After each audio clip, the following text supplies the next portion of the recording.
Today I'm going to be reacting to Alex Hormozi video where he talks about why doing more is actually making you less money. You're going to hear from a perspective of somebody who's just built a software company to a $20 million valuation in the span of 1 year. It's an AI SaaS, and I think that maybe some of the things I'm sharing might be interesting to you because you might be trying to grow a software, and we're in a very early startup stage. I think it'll be exciting. Let's do it, and would love to hear your guys' thoughts. So this woman is talking to Hormozi at the acquisition.com headquarters, and they're running a workshop. And she basically says, hey, I'm doing like $4 million currently per year. I have a whole bunch of businesses, and you'll hear the problem that she's currently having. Landed me a TV show. So now I have like this TV show, but then I have like my publishing house, and then like I have this business school for women. Yeah. And then like I'm also like a single mom of 5 kids. Jeez. Also, I like write books on the corner. Also, I did a live event in January and closed 1.25 million in 5 minutes to a crowd of 30.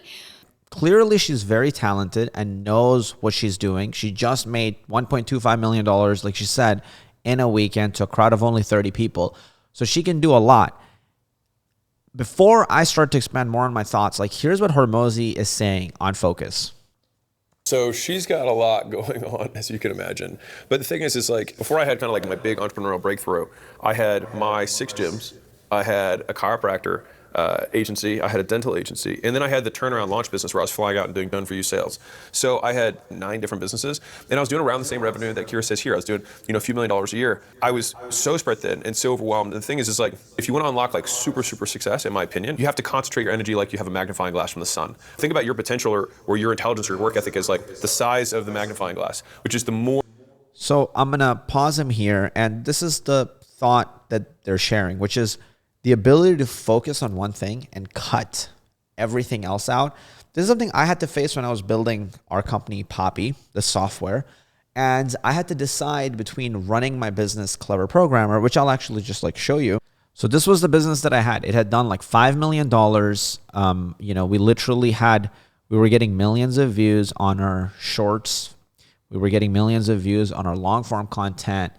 The YouTube was massive for this. And the business generated over $5 million, and we were running workshops for people and a ton of stuff, right? Got a ton of people results. And I ran this business for like 7-8 years. Actually, I ran it all the way until like 2023, 2024. And I'm showing you this, and this is all the work I did on YouTube every single year for this business to run, right? And this does not include the digital marketing that I had to do and everything else that was a part of it. But when it came to building the software, I realized, along with my co-founder Naz, that we're going to have to give up everything else that we have built to focus on it. And imagine that I'm building the software that I have no idea if it's going to work or not. I have no idea if people are going to want it or not. And this software that I'm building is a completely different idea than anything that I had even seen on the market. And it was going to require us to pour a lot of money into it with a very high chance and likelihood of failure.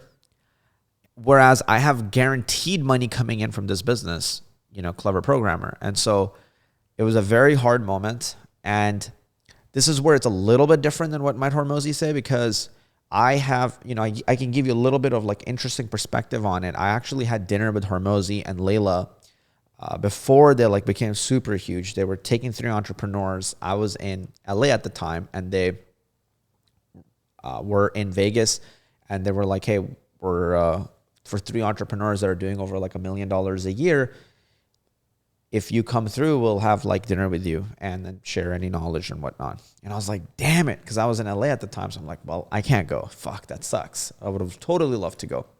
And I see one person book a spot. And then I'm like, if only I could go. And it was the same day the dinner was supposed to happen. And then all of a sudden I'm like, wait, I'm being a fucking idiot. Like I could actually just take a flight and go. And so I just got excited. I went online. I booked a flight. I like go in a rush. I meet Naz, who at the time, was my friend. And he was like, holy shit, like this is crazy. Booked a flight, got on the plane, went there, and pretty much sprinted to the restaurant like that we were going to be at. And it was like a fancy steakhouse, and got there like maybe 10 minutes before that we were supposed to. I was like frantic and frazzled, but I got in.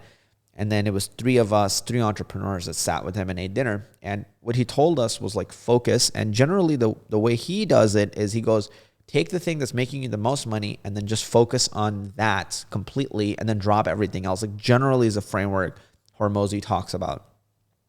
And that's what he told me. He's like, hey, look, Clever Programmer is something that's great. You can turn it into $100 million company, turn it into a recruiting business rather than like a business where you're selling digital courses to them. And I was like, okay, cool. And what I realized later is I ended up hating trying to grow a recruiting business, and I didn't want to go that route. But what I ended up doing differently is I took still the advice from him to focus, but instead of focusing on growing the Clever Programmer business that was already making money, I instead killed that business. So I took my income from like 7 figures a year, right? Like for example, if I share my screen with you, you can see that it was pretty much 7 figures per year, like, 1.2 million, 1.7 million, 1.2 million. And then later it was even more. But I shut that completely down because I just wanted to be able to fully focus and grow the company Poppy AI. And here's focus, visualized, and quantified. So I'm going to just show you the financial dashboard right now that we have within the Poppy company. So this is the dashboard. This is the dashboard of Poppy. And this is where we're at. So like just today we hit $20,000. Yesterday we hit $17,000. And it is just absolutely unreal to look at these numbers even for myself right now. And here's focus visualized, okay? So I want to like kind of just show you focus visualized. So take a look at this naughty boy over here. And give me 1 second. So look at this, right? Over here, this is focus visualize, and it's fucking unreal. Like, we just hit this month. We're at like, it's June 12th, and we're at 180,000 this month. We're on track to hit some crazy numbers. So for example, like last month, we hit $426,000. The month before that, we hit $555,000. And here's the most insane thing. If I take you back to last May, look at this shit.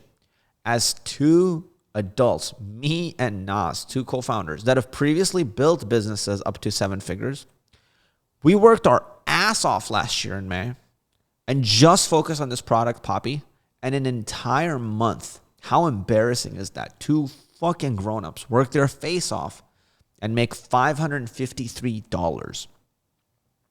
And you fast forward a year later and that turns into $555,000 in 1 month.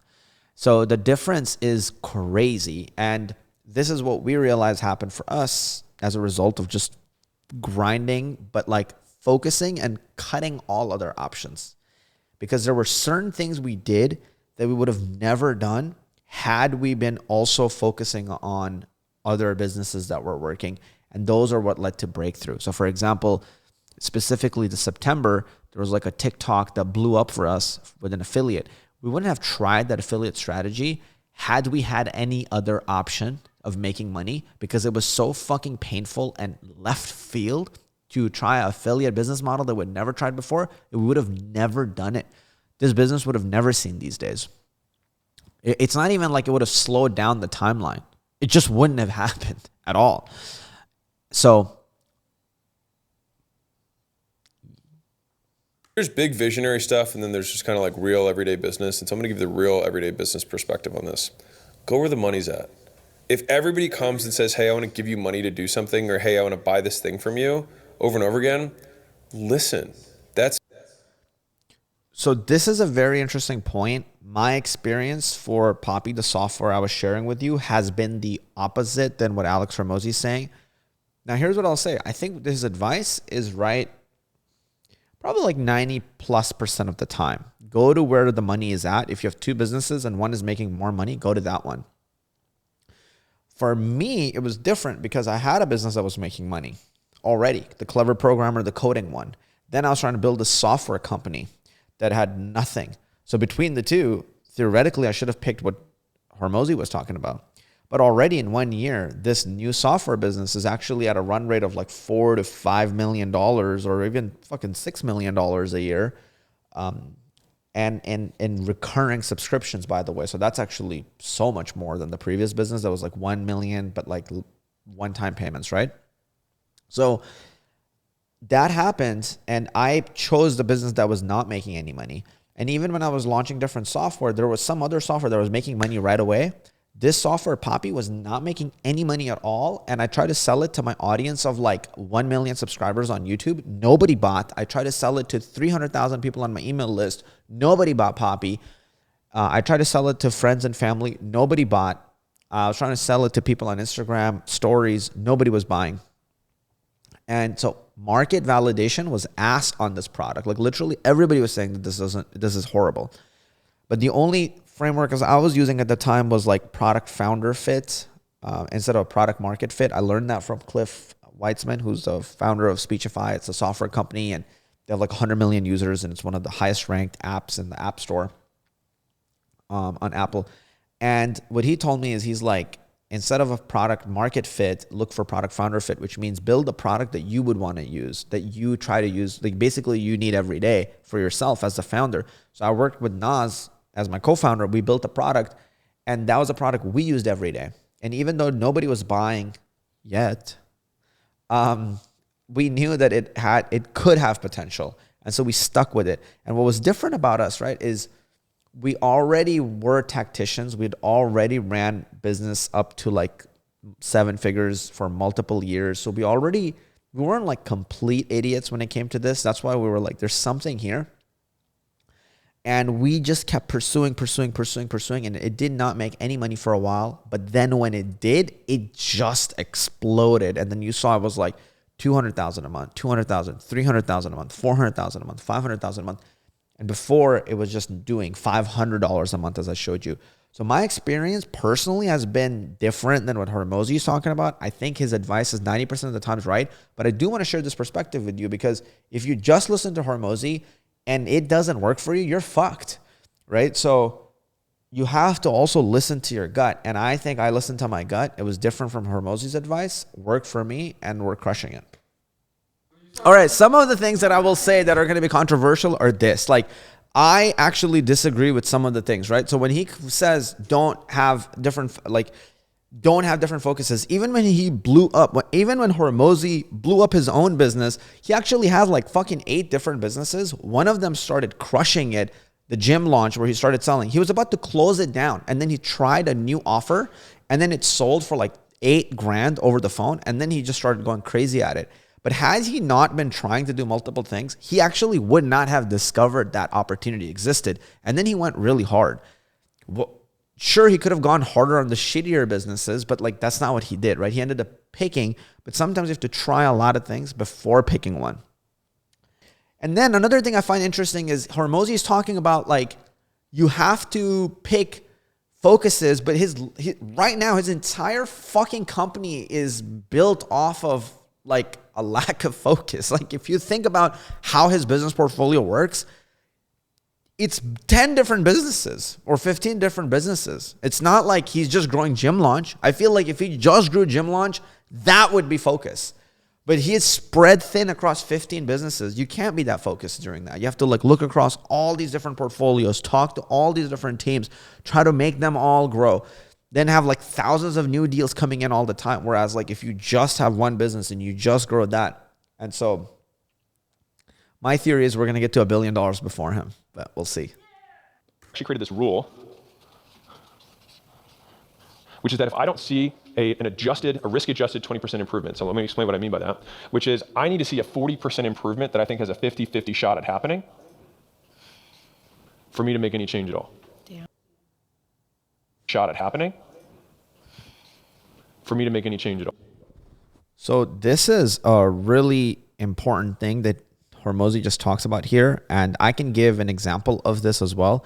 But to just break it down, right? He's basically saying, hey, in order to make a change in any part of his department or in the company, he needs to see that it has like a 40% chance of improvement. Because if it doesn't, then it's likely to go down by 20%, like when you cause a change. Like if you look at the graph, he has this part here. Anytime you cause a change, and if it doesn't work, you lose like 20% performance. And if you just leave it as is, it's likely to grow by like 5% within that 1, 2, 3 month period. And this is something I had to implement on my own team. Like, we're a software company, but one of the bets I have is if we can learn to pick up the phone and close on sales calls, we will actually improve our revenue by a lot. And so in my opinion, the change that I want is to teach the team that. And I started training the team. And instead of a 40% improvement, my bet was that it would be like 100 or a 200% improvement, because we would start making way more money, like 40K to 80K extra per month, and on a great end, maybe 300K a month extra. So I was like, let's just say 100% improvement. But instead of a 50-50 shot of it working, I was like, this has a much lower shot of it working. So let's say like 20% chance of it working. So that makes my risk-adjusted rate, instead of it being 100%, it actually makes the risk-adjusted improvement rate to be 20%, which means it's worth actually implementing that and causing that change. The potential upside is for a given intervention. And so if I know something's going to go down by 20% no matter what because I changed something, and that 20% decrease comes from training team and people kind of dealing with change, that's the price tag of trying. Exactly. So me training the onboarding team, price tag of trying. So the thing is, like, you don't have unlimited shots. So people talk about testing all the time, test. Yeah, but there's also a cost to test. And so if you think you can maybe run only one test, like even on something that's automated, like landing pages. This is the fucking thing that pisses me off. Everybody, like, so many people on my team will be like, we should change the fucking logo. We should change the design of the landing page. It's like, that shit takes so much effort and time. And it's like, I always have fights with my team. Like, why should I change the logo? Oh, so we can have a logo that looks better. It's like, we have limited resources. You really want to throw it at something that isn't going to make any difference, or is so hard to measure, like the minute difference that it's going to make. And they don't know the benchmark numbers. It's like, our sales page converts at 5% on like cold traffic. Those are ungodly numbers. In order to be able to change that, not only do you need to change the logo, you then actually need to like have an A/B tested landing page. So you have two different, it's split. 50% of the traffic is going to one, 50% of the traffic is going to another. Then you need to calculate the difference. Our tech stack isn't set up for that. So whoever needs to do that tiny test or that test has to learn how to do the test, how to set up our pages on two different landing pages, how to drive 50% of the traffic to one and 50% of the traffic to the other, how to then track the correct metrics, because are we looking for a page that makes us more revenue, or are we looking for a page that has a higher percentage of conversion? Because those are two different things. Imagine the page with a better logo sells more people, but then imagine in total it makes less revenue because people aren't buying the higher plans. Whereas the other page that maybe looks a little bit uglier with the worst logo, let's just say, but then is actually making more total revenue and has less conversion, less number of sales. Which one is the better page? How do we determine? So there's so much that goes into testing. It's not that easy to just be testing everything all the time. So we kind of have just made a decision. Let's just stick with this page. It's converting and working really well. We'll always have some kind of fire to put out. Let's just not put out this fire right now. This is something we can do later. And so to the same degree, you as an entrepreneur, we've got like one punch a quarter. And the bigger the company is, sometimes it's even fewer than that. And so if you only you're like, all right, is this the bet I'm gonna make? Like, this is the shot on goal that I wanna take of all the different bets, all the different ideas that I have. This is the one that I think has the highest. So for us, what that basically means is we have a ton of different ways we can make more money for our software. So one, we can grow the organic content of the company more. That's one bet that we can take. It takes a lot of time. I have to build out a content team, send a lot of resources. I have to do a lot of organic content. So one bet is organic content. Another one is we can grow by doing more affiliate marketing. Another way we can grow is through increasing the LTV of the customers, meaning adding back-end sales, or let's just call it sales, right? So now there's like, let's just say I have 3 bets. What I've realized is realistically, I can't focus on all 3 of those at the same time. Sometimes it's really difficult. Luckily, I have a co-founder. So kind of the way we've done it is I'm like, okay, Naz, why don't you focus on affiliate for this like quarter? And then for me, I'm focusing on the sales side for this quarter. And those are the 2 big bets that we're really able to take in this entire like 3 months, right? That's how it realistically plays out for us. Me doing content is kind of just like a random experiment that I'm doing. But the big actual bets I'm taking is because affiliate has proven to make money, and sales, like texting or phone calls, have proven to make money. So those are the 2 big bets. And if those win, we can double or triple the revenue of the entire company. So another thing I want to share on change. So for example, one of the things we changed was our onboarding process. And we used to get like, let's say only few percent, 20, 30% of the people to book calls with us and stuff like that. Now we have like 95% of the people book calls with us. And ever since we put that new onboarding process in place, the highest churn we've had was like 8%, which is not too high, but we wanted to still get it lower. After we started, and then we got it down to like 3.9%. And after we fully put the new onboarding process in place, look at the churn rate or cancellations, right? Like we're now down to like 1.1%. And if you look in the recent months, another 1.1%. And then in last month, we actually hit 0.7% cancellations. And this month, we've so far 0.4%. So what does 0.7% mean? Only 71 cancellations. So our churn rate has gone down so significantly. And this happened as a result of just spending a month or two focused. I was like primarily focused on just lowering the churn. I had decided that it was a big enough problem because the way I thought about it is like, if we bring down the churn, let's say I'm saving I'm saving like, let's say 100 cancellations. So if you look at when the churn was 8%, okay, let's just say that was 100 people, 171 people canceling. Now, if I go to May, that was 71 people canceling. So that's 100 people difference. If I actually do the math on this and our product is $400 a year, that's $40,000 per month that we are now making or saving. And if you look that across an entire year, that's $500,000. So that 1 month of work, the value of that was $500,000 per year.